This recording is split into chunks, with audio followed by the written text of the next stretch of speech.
Today, we're stepping right onto the pitch to break down an absolute cinematic David versus Goliath sports drama. The stage for this one was set at a wildly raucous Lincoln Financial Field in Philadelphia.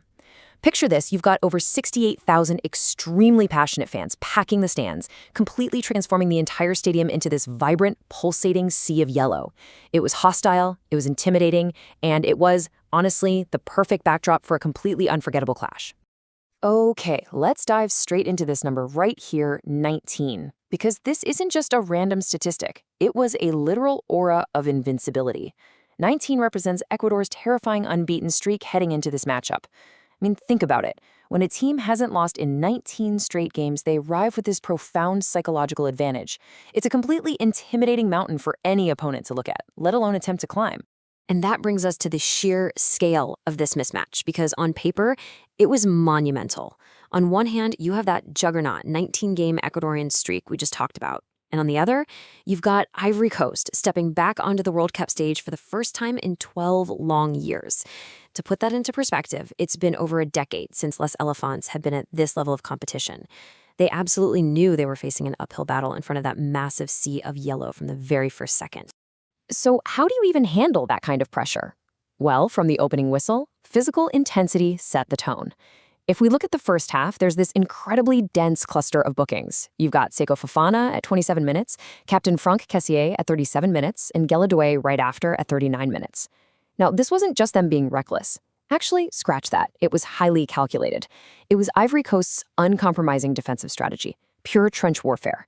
They knew they had to disrupt Ecuador's rhythm by any means necessary just to survive the initial storm.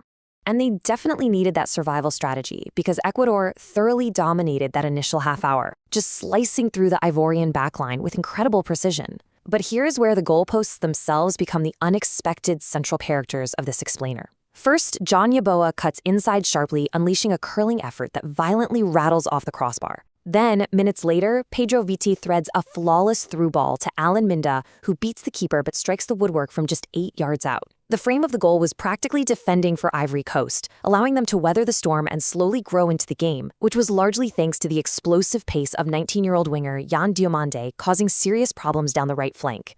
Now, what's really interesting about this slide is how the script just completely flips in the second half.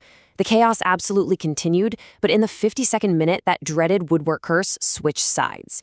Nicolas Pepe floats this highly dangerous low cross into the box. Wahi connects, flicking a wonderfully smart effort directly over the keeper, only to watch it violently crash against the crossbar. No way, right? Both teams were now feeling the immense frustration of being literally millimeters away from altering history. The narrative tension from here is just remarkable. Following this timeline, right after Wahi's crossbar hit at 52 minutes, Ivorian manager Amersfe recognizes his attack lacks a clinical edge. So he makes an absolute masterstroke move at the 56-minute mark, introducing Manchester United winger Amad Diallo off the bench.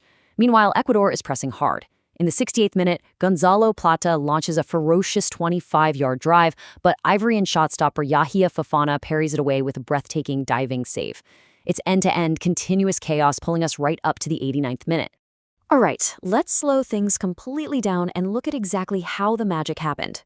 The clock is ticking toward a scoreless draw, which, by the way, is a result that would have kept Ecuador's historic unbeaten run perfectly intact. But in the final minute of normal time, the match is turned entirely on its head. Step 1. Wilfried Singo launches a lung-busting run straight down the right flank. Step 2. Spotting Amad Diallo arriving late at the edge of the box, Singo cuts a precisely weighted square pass back inside. Step 3, Diallo calmly collects the ball amidst all the madness and curls a clinical left-footed strike right past the diving Hernando Undas. Just a breathtaking plot twist right at the death.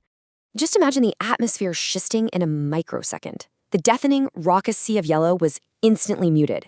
The entire stadium felt completely silent, save for a small, ecstatic pocket of traveling Ivorian supporters who were absolutely losing their minds.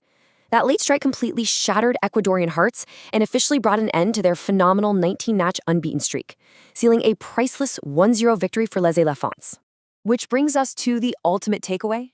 Ivory Coast didn't just win a football match. They toppled a massive giant. They ended an incredible streak, and they announced their return to the World Cup stage after a 12-year absence with an absolutely huge statement. So I'm going to leave you with this final thought. Is this the start of a new historic run?